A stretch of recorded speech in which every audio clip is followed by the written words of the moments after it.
In this chapter, we will look at different measures of investment performance. First, we will look at some ratio measures. Those ratio measures are simple measures of analyzing and comparing alternative investment opportunities. They are commonly used. It is often used by the managers to screen an investment. The first ratio we look at is price per square feet. It is very straightforward. If you are looking for investment opportunity for residential or commercial real estate, the direct way for you is to compare the price per square feet for the property with the price per square feet of similar properties in the market, which has been recently sold. Price per square foot is very commonly used because it is easy to calculate. If you know the price for the properties, you can simply divide the total price of the property by the size of the property to get the price per square feet. If you use Zillow or ZipRecruiter or Trulia to look for property information, as a potential buyer, you are interested in whether this property is overpriced or underpriced before taking into other considerations. The best indicator is the dollar amount per square feet for the property. Those information are usually provided on the property webpage for Zillow or Trulia or Redfin. The second rate we look at is cap rate, which is also called return on asset. It is calculated as the first-year net operating income divided by the purchase price or the value of the property.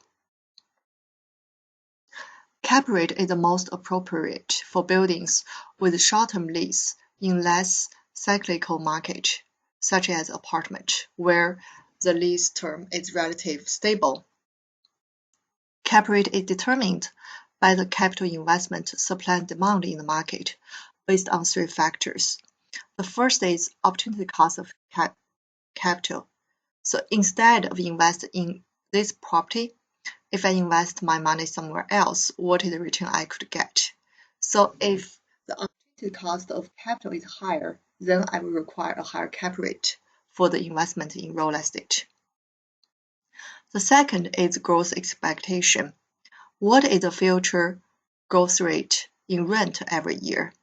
What is the property price appreciation rate in the future? You need to have an expectation for the future cash flow from the rent and from resale of the property value. If there is a higher growth rate in the future, you will have a higher cap rate. The last one is risk. How risky is this investment? How certain is the cash flow, like future rental income? And how certain is the future expenses, like operating expenses and other expenses? What is the risk of default? So those are the factors will affect the cap rate for a specific investment. Now let's use an example to understand how do we use cap rate to estimate the value of the property.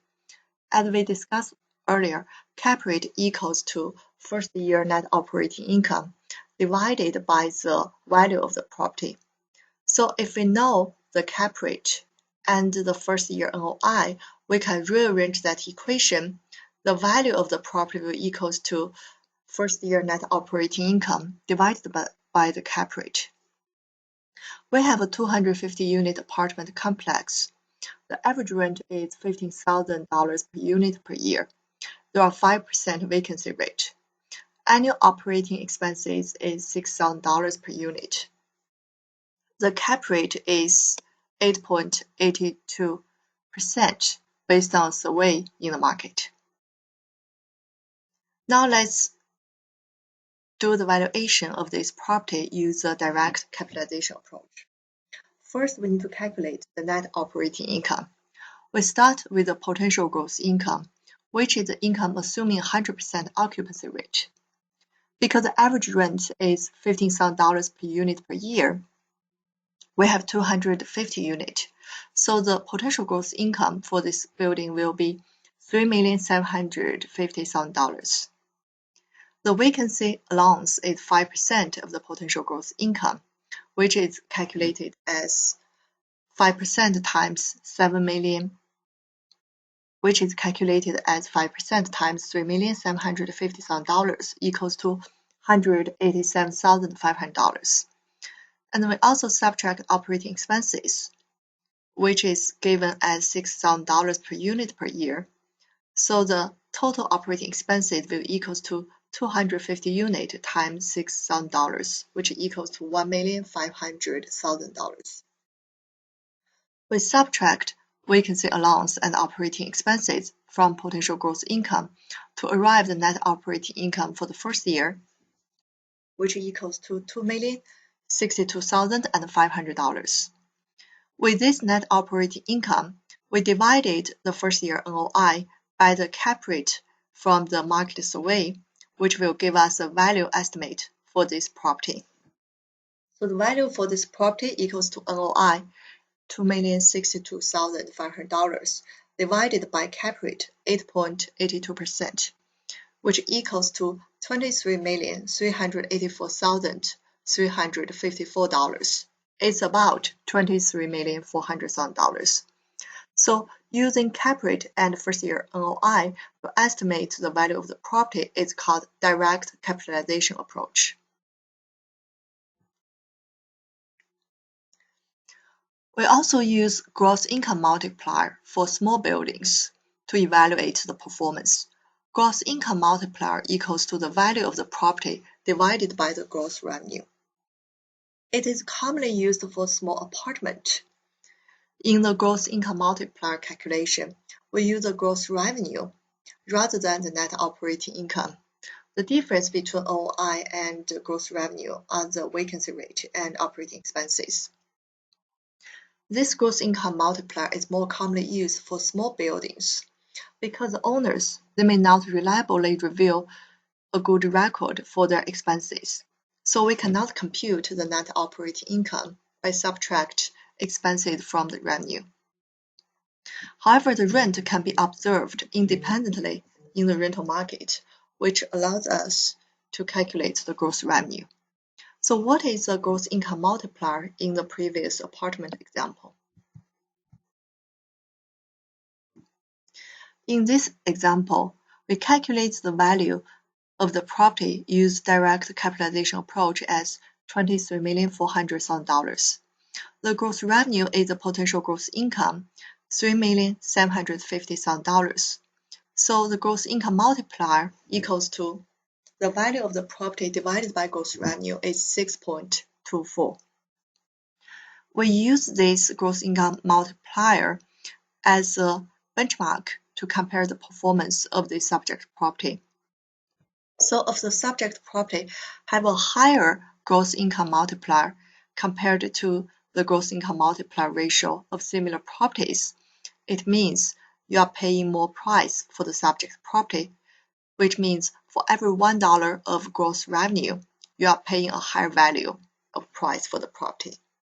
In general, you would like the gross income multiplier for the subject property to be consistent or in the similar range as comparables. The ratio valuation is easy to calculate and commonly used, but there are some dangers in the ratio valuation.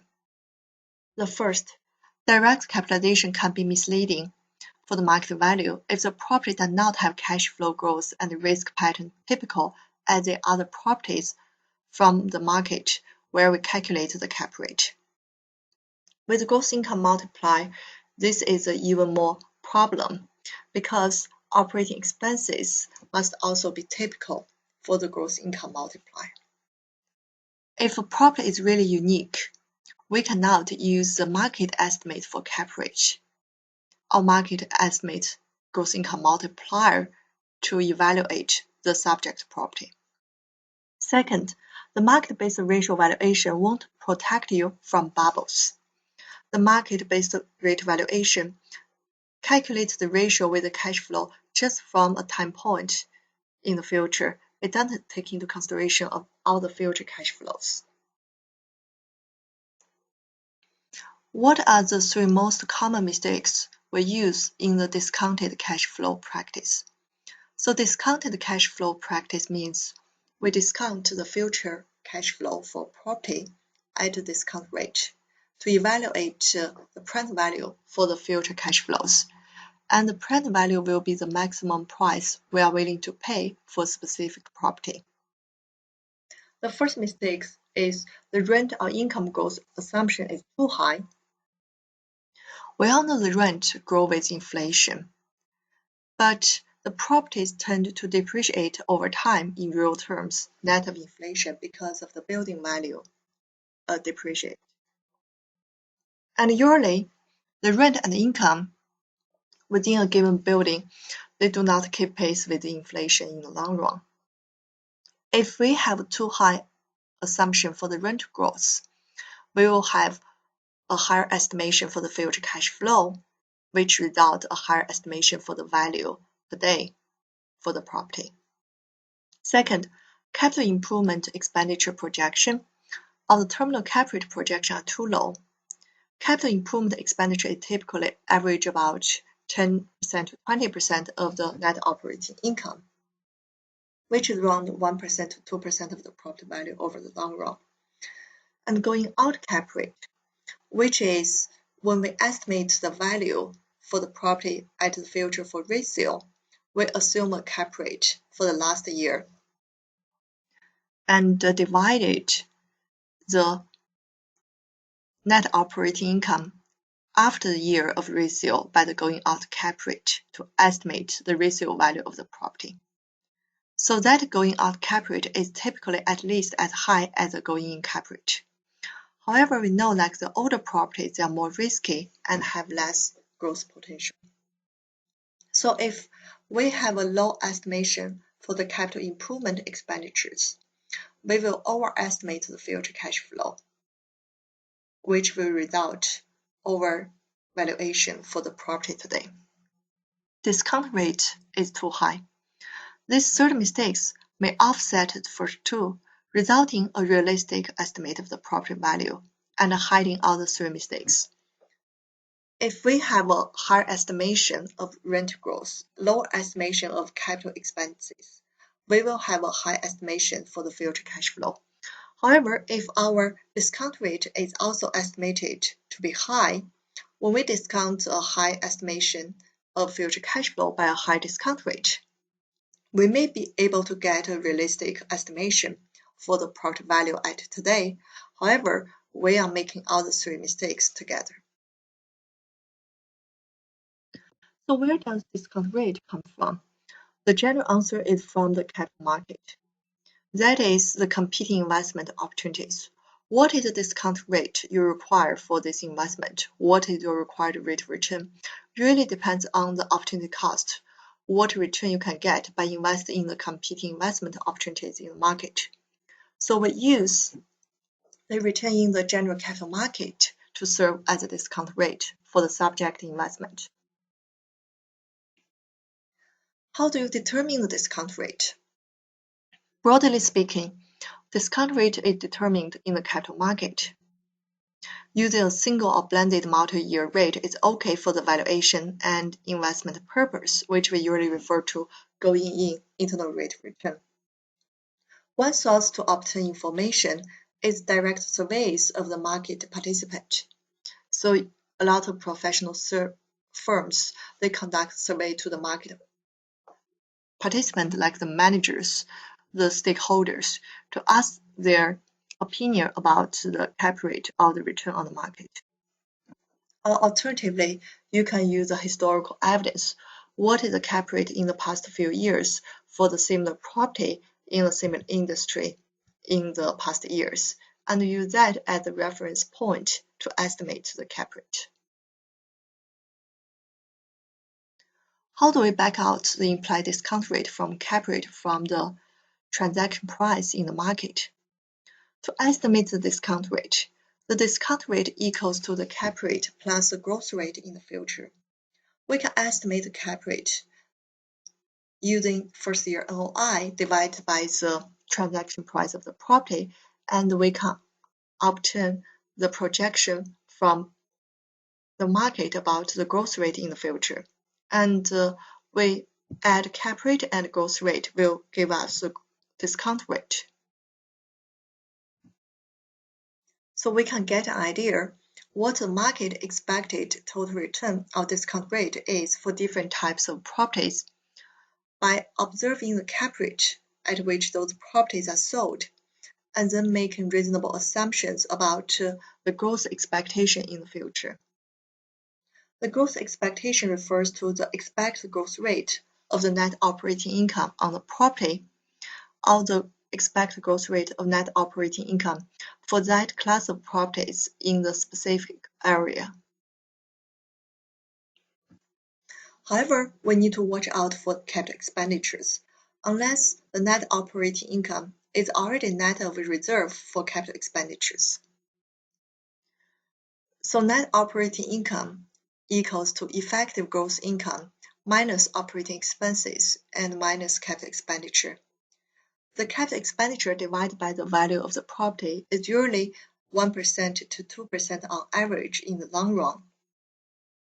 Therefore, if the net operating income calculated did not take into consideration, then the discount rate will equal to cap rate plus growth rate minus capital expenditure divided by the value of the property, unless the cap rate already net of capital expenditure. How does the cap rate affect the valuation of the property, which is called cap rate sensitivity analysis? So in this table, we look at the same property which have the same potential gross income and the same net operating income. We look at, on the different assumption of cap rate, what is the value estimate for this property. So the net operating income for this property is $475,000. On the assumption cap rate equal to 9%, the value for the property equals to $475,000 divided by 9%, which equals to $5,277,778. If we assume cap rate is 11%, the value for the property will equals to $475,000 divided by 11%, which equals to $4,318,182. If we assume cap rate is 13%, then the value of the property will equals to $475,000 divided by 13%, which give you $3,653,846. What we can see here, for the same property, based on our assumption of cap rate, the valuation of the property can change a lot.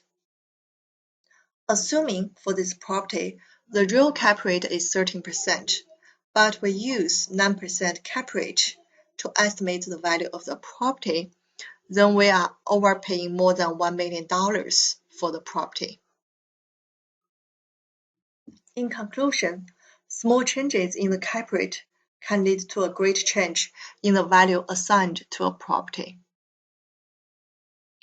The cap rate could change across different property types and locations. So this is some information in the history. It tells us different property types at different locations. There are shopping centers, apartment, office, and retails. What we can see here, let's look at the office building for Los Angeles and Manhattan. We can see office building in LA have a higher cap rate than office building in Manhattan, which means for the properties which generate the same net operating income, we will get a higher value for the property in Manhattan than the property in Los Angeles, because the value of the property equals to net operating income divided by the cap rate. Office building in Manhattan have a cap rate of 8.73%, and office building in LA have a 9.44% cap rate. So using the same NOI divided by the cap rate, office building in Manhattan will have a higher valuation. It probably means the investors that are willing to pay a higher price for the property for the office building in Manhattan with the same net operating income as the office building in Los Angeles, because they project the future rental income in Manhattan is more stable and certain, so it involves less risk than the office building in LA. Similarly, if we look at different type of properties, we can say like hotels, they have a much higher cap rate than office buildings. Now let's look at different property types. So here we have apartment building. The cap rate is around like 8%. We have golf properties, it's about 11-12%. Senior housing is about 8%, and we have office building about 9%, retail about 9%, restaurant is about 11%, self-storage about 9%, and special purpose about 10%. What we want to look at here is if we look at the hotels, their cap rate is about 10%, while the apartment and office buildings, they have a lower cap rate. Apartment have about 8% and office have 9%. This probably reflects the fact that the income for office and apartment buildings are more stable than the income for hotels. So if the economy is not doing good, the hotel business will be affected a lot. But people still have to find a place to live. Companies still have to have office to work. So apartment and office buildings, their cash flow are more stable than the cash flow to hotel properties. That's why with a lower cap rate for apartment and office building, given the same net operating income, investors will be willing to pay a higher price for apartment and office building than the same cash flow with the hotel properties.